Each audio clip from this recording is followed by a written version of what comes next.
So, for example, the Chinese students were not very good at reading at the end of 7 or 8 weeks, and the Spanish students were, and Russian was in the middle. And it's really quite amazing on how well it matches up with FSI prediction. However, if you look at speaking, it doesn't so much. So it's really amazing that and this is exactly what I expected, is that Chinese students do really well at speaking. You're listening to Speaking of Language, a podcast recorded at the Language Resource Center at Cornell University. Each week, we explore a topic related to language pedagogy and second language acquisition. This week on Speaking of Language, Charlene Polio discusses facts and myths about the challenges of language learning and suggests strategies for framing the learning process, whether your students are motivated or anxious. Welcome to a new episode of Speaking of Language. I'm Angelica Kramer, the director of the Language Resource Center at Cornell University. And I'm Sam Lupowitz, the LRC's Media Development Manager. We are delighted to welcome Charlene Polio to our podcast today. Dr. Polio is professor and associate chair in the Department of Linguistics and Germanic, Slavic, Asian, and African languages at Michigan State University. She teaches in the master's degree program in teaching English to speakers of other languages and also in the Second Language Studies program. She gave a talk last week as part of our monthly LRC Speaker Series titled, Are Some Languages Really More Difficult to Learn? And we will extend our conversation about language difficulty on our podcast. Welcome to Speaking of Language, Charlene. Hello, thanks for having me here. We are so excited that you are able to join us here. Before we start talking about language difficulty, can you please share with our listeners a little bit more about you, your background, the research that you do? Sure. I actually got my start in looking at the acquisition of Chinese as a second language, but my Chinese is deteriorated, so I'm not very good at speaking Chinese anymore.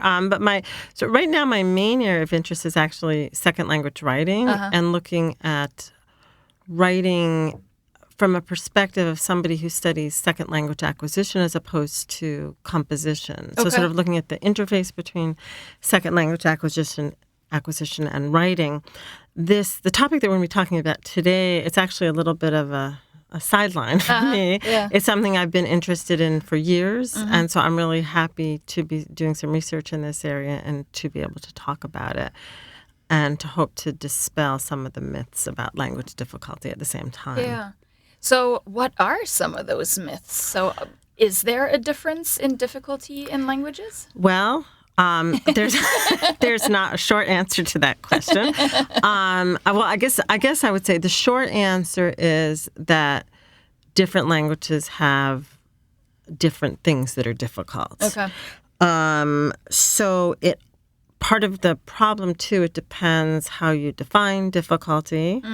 If you'd like, I can explain the different ways that people define difficulty. So, well, I can also tell you where this myth comes from. And again, I say myth, but it may not be a myth. It may be true. I just think that we have to have a more nuanced view of what it means for a language to be difficult. And you just don't want to go around saying, "Oh, Chinese is so hard. Chinese is so hard. You'll never learn Chinese." When people talk about a language being difficult, it can be one of three things. It can be a cause or it can be an effect. So when we're talking, the effect, a lot of people are talking about the fact that it may take longer to reach a higher level of proficiency in Chinese versus Spanish, for example. Yeah. But that's really the effect, right? It's taking longer because it's difficult. Well, why is it difficult? The cause, when people talk about language difficulty, there are two causes that they're talking about. One has to do with inherent complexity. Just, is the language itself more complex? Is Chinese more complex than Spanish, for example? And then the other issue that they're referring to is L1, L2 distance, so the distance between your first and second language. Sure. Now, if you think about both these ideas or these concepts, L1, L2 distance or inherent complexity, how do we even define that? So how do you define, is some language more complex than others? And then how do you define distance? Why do we say Spanish is closer to English than Chinese? So I could talk about these, but the effect issue, there is a very well-known table that's put out by the U.S. Foreign Service Institute that classifies languages into categories. Yeah. Category 1 language, which is Spanish, and then the category, I know some of the more difficult languages are Korean, Japanese, Chinese, Arabic, I think. So a lot of people have seized on this table as saying, see, this is like evidence. So that's where, so again, that's the effect. It's not the cause. So I started looking into, well, where did this chart come from? What's the evidence for this? And I started digging and digging and digging. And as far as I can tell, and talking to even people who had worked at the Foreign Service Institute and currently work at the Foreign Service Institute, there doesn't appear to have been any empirical studies. Okay. This is just based on people's experience. Yeah. And I now have several people have told me that, so I'm pretty convinced of it. At the same time, so even if it were true, so let's say it is true that after years of experience that learners of Chinese just didn't make as much progress as learners of Spanish at the Foreign Service Institute. One of the things I was really interested in as well, are these languages taught in the same way? Again, is this a self-fulfilling prophecy? Sure. Oh, Chinese is hard, so we're not going to speak Chinese in class. We're going to do a lot of stuff in English. Okay. And so that's what got me really interested in this. Actually, the thing that really got me interested is as a second language learner of Chinese. I've studied both French and Chinese, and I actually thought a lot of things about Chinese were much easier than French, particularly my listening comprehension. Okay. The grammar, some of the grammar is easy, not all of it. But and so I was sort of frustrated with people telling me, "Oh, Chinese is so hard." And in fact, the people who don't tell you it's hard are the successful second language learners themselves, and they're like, "Oh no, I learned Chinese. You can do it too." Yeah. So that's sort of how I got interested in the topic. Yeah. Well, and I think the context of the FSI is also very different from your traditional classroom context that you have at post-secondary institutions. Yes, that's true. It's true. The students are totally, I think that's all they do, right? I believe they just study. They're differently motivated. Now, I don't know what kind of effect that would have, but I really, like I say, I'm really wondering how consistent the instruction is across these different languages at FSI. I don't know. I don't know enough about that, but I'd love to find out more. Yeah. In the research that you have done, have you found evidence that some of these results from the FSI are actually true? That that different languages are differently different? Right. Wow, that's a lot of difference. It's such a difference.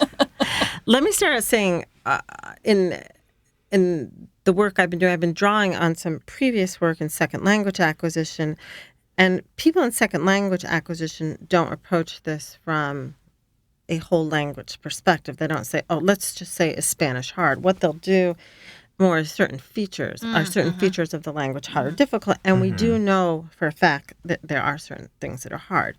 So we know that bound morphology is hard. We know that aspectual distinctions are really hard.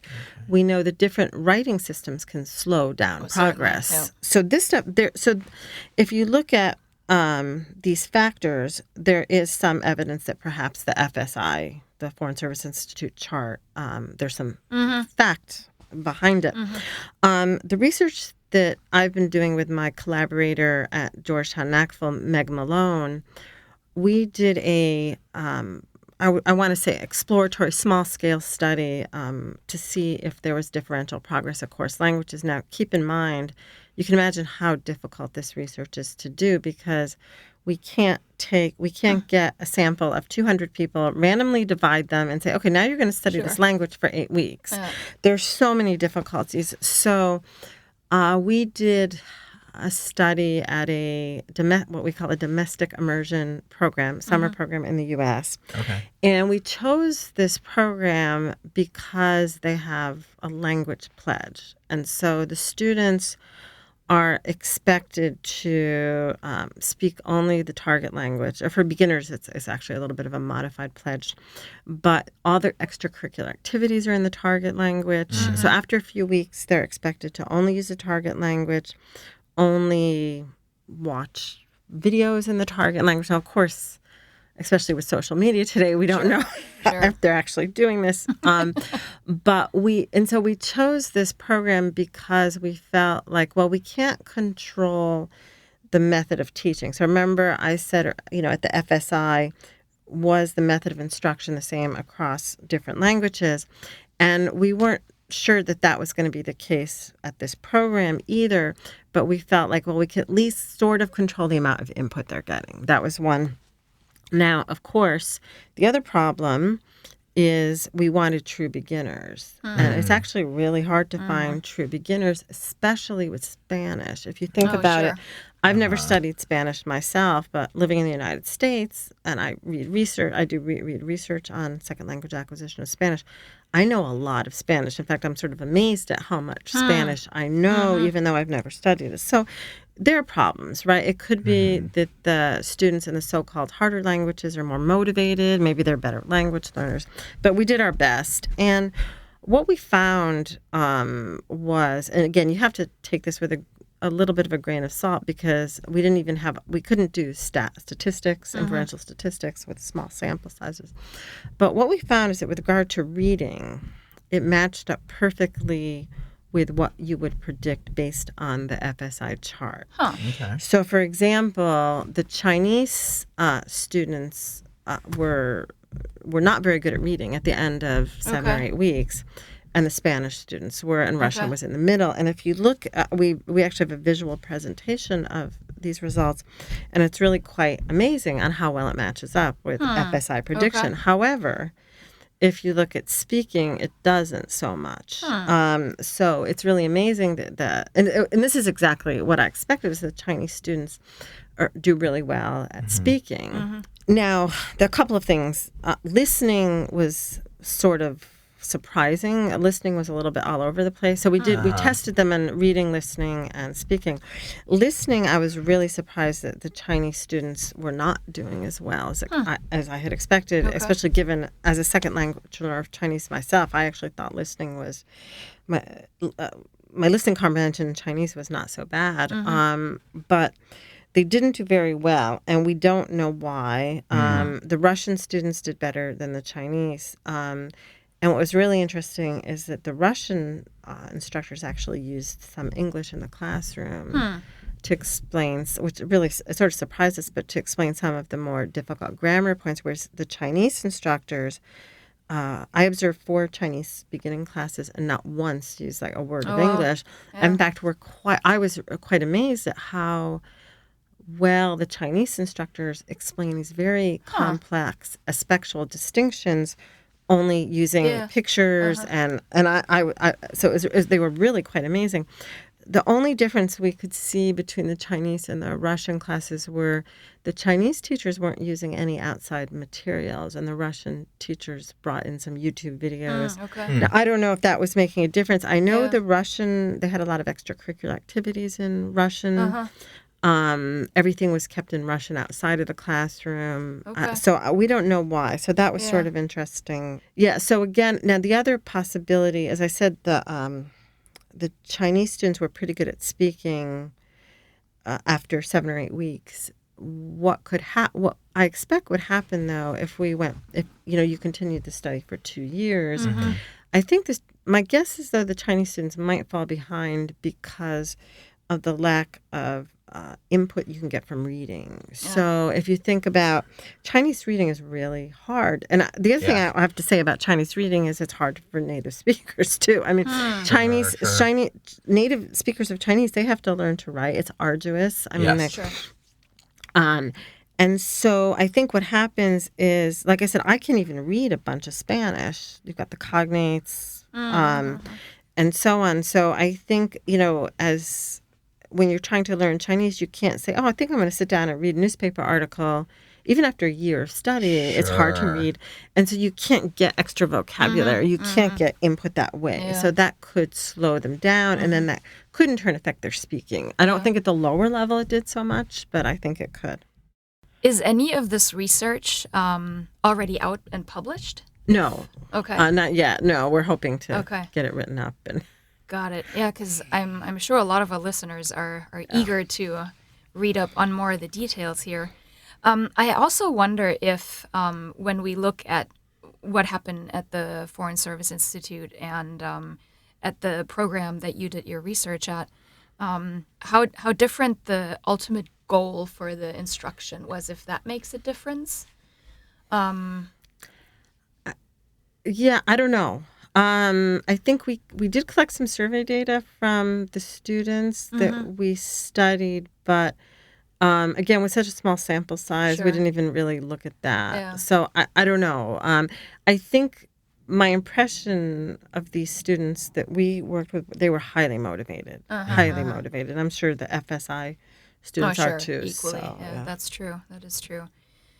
So if we think about classroom implications, what can teachers do if students come in with these preconceived notions? Oh my God, my language, the language that I'm interested in, is so hard, I'll never make it. Or maybe they might even hear that from their parents or something. Don't ever learn this language. Go for this language instead.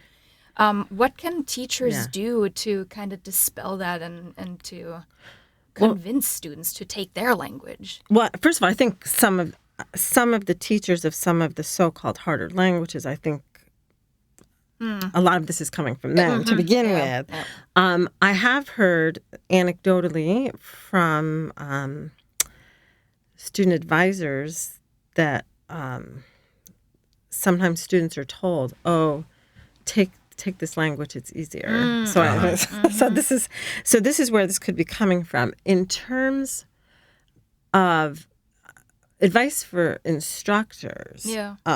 What I think my advice is, don't say that the language that you're teaching is harder. Yeah. I think that's going to set students up for failure and have low expectations. At the same time, I keep mentioning Chinese because that was the language I studied. Chinese writing is hard, and so it really is. As I said, it's hard for native speakers. So I think students who want to study Chinese or Japanese is the same way with having to learn the kanji, is they do have to understand that this is going to take a while to learn, at least the writing system. Yeah. But other than that, I think teachers I don't think they should talk about their language as being more difficult. Like I say, it does set students up for sort of low expectations. The other thing is, I think it's fine to acknowledge that certain aspects of the language are really easy. And again, I'm sorry to keep talking about Chinese because that's the language I know. Sure. But for example, Chinese has no tenses. It's got no case markings.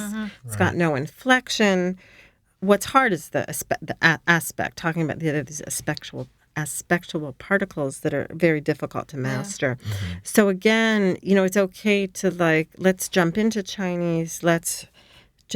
We don't need to speak English so much at the beginning stages because a lot of the stuff early on is very easy. Once you get to aspect, which is going to be challenging, have the students read about it in English at home or have them do some maybe some explicit grammar exercises at home when it comes to the harder stuff. But a lot of the easier stuff you can teach in the target language at the beginning stages. So start out with some of the easier stuff. The other advice I want to give is that, and I think this is really important, is just because something's different between your first and second language does not mean it's going to be hard. So we have cases, I'll use the example of German. In German dependent clauses, you put the verb at the end, right? So you've taught German. Do students struggle with this? Yeah. They do, right? But it's not necessarily because it's different from English. It's because the basic word order in German is subject, verb, object. Yeah. And so once you deviate from that basic word order, it's hard. It's not necessarily because it's different. So if you look at Japanese word order is subject, object, verb. And as far as I know, I've talking to Japanese instructors, students have no trouble putting the verb at the end. Mm-hmm. Have you ever heard a Japanese speaker put a verb at the end of an English sentence? I never have. I've done a lot of ESL teaching. True. And so just because it's different doesn't mean it's hard. Another example are Chinese classifiers. So Chinese has obligatory noun classifiers after numbers and demonstratives. And we don't have this in English, right? Every time you say that or one pen, you have to put the classifier in there. And students get this from day one, that there has to be a classifier. They don't necessarily choose the right one. Yeah. There's a range of classifiers. Okay. But they get really early on. They don't omit them. So again, just because it's different doesn't mean it's hard. So that's something else I think that teachers need to be aware of. Don't assume just because something's different, it's hard. That's a very good point. Interesting. Do you have any plans to collect more data to continue with this particular study? That's a good question. It was so hard to get the data we have. It was expensive and it was time. We were lucky we had funding from the two federally funded Title VI language resource centers at Georgetown and at Michigan State University. And this involved like 3 trips during the summer. Okay. It involved, we had students take the ACFL tests. Those are expensive, the oral proficiency interviews. So I don't know that we would do the same kind of study. There are some other avenues of research. Well, first of all, if we could get access to some of the participants at like Defense Language Institute or Foreign Service, that would be great. We did give the talk. Meg Malone and I gave the talk to some of the people from Foreign Service Institute and Defense Language Institute in December, and they seemed interested. The other ideas for future research, though, is really to look at some of the second language acquisition research where they look at certain features. So there are some studies. There's a study that came out 2015 that looks at different L1s and the acquisition of different morphemes. So that's one way to go. Another way to go is to look at sort of the interaction between different types of instruction and different features. So in other words, if you take a language like Russian that's got a lot of different cases, does that mean you need to teach in a different way? So for example, do you need more explicit instruction? So this is another possibility. The other area that I'm interested in, I don't do this kind of research, so if there's anybody out there who does, I'm really interested in the idea of language difficulty and language ideology. So looking at how different cultures and also teachers of different languages perceive their own language. Oh, interesting. So there are, and sort of how it's built into the culture, like what ideas do people have about their own language and language difficulty, and then how does this get translated into teaching?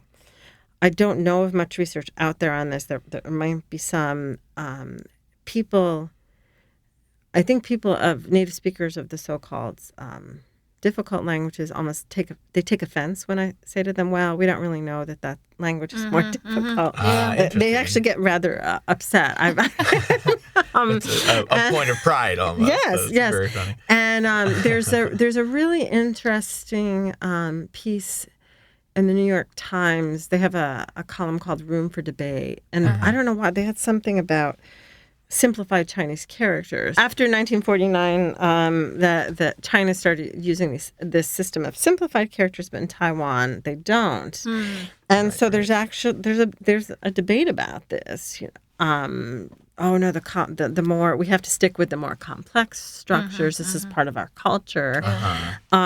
So again, people have these ideas about their own languages. The other issue too is well, maybe should we start teaching Chinese characters so early? And when we're doing Chinese language instruction, this does slow you down. I mean, you have to, and students drop Chinese because they have to learn all these characters. And I've talked to Chinese instructors about this, and they seem somewhat uncomfortable with the idea. Again, this is part of our language. This is so when you think about language ideology, these characters are a very, very important part of our language, and this is what makes it special.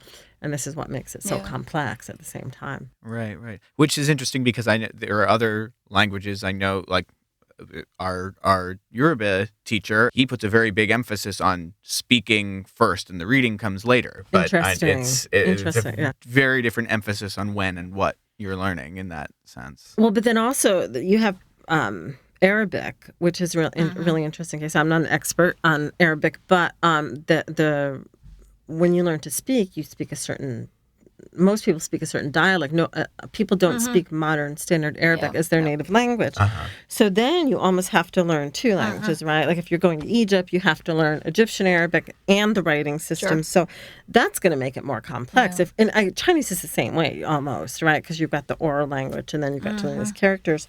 But you're actually having to learn sort of two different languages because there's a perception that, well, it's not just a perception. It's true that that the oral and the written language are very different. So I don't know why Yoruba, if there's a big difference or why your instructor would think that, but that's really interesting. Yeah. Well, I think you just laid out a lot of potential future dissertation topics. I like it. So hopefully some of our listeners are interested in some of this research and moving that area forward. Thank you so much for being on the podcast today and for sharing this very interesting topic with us, Charlene. Thank you.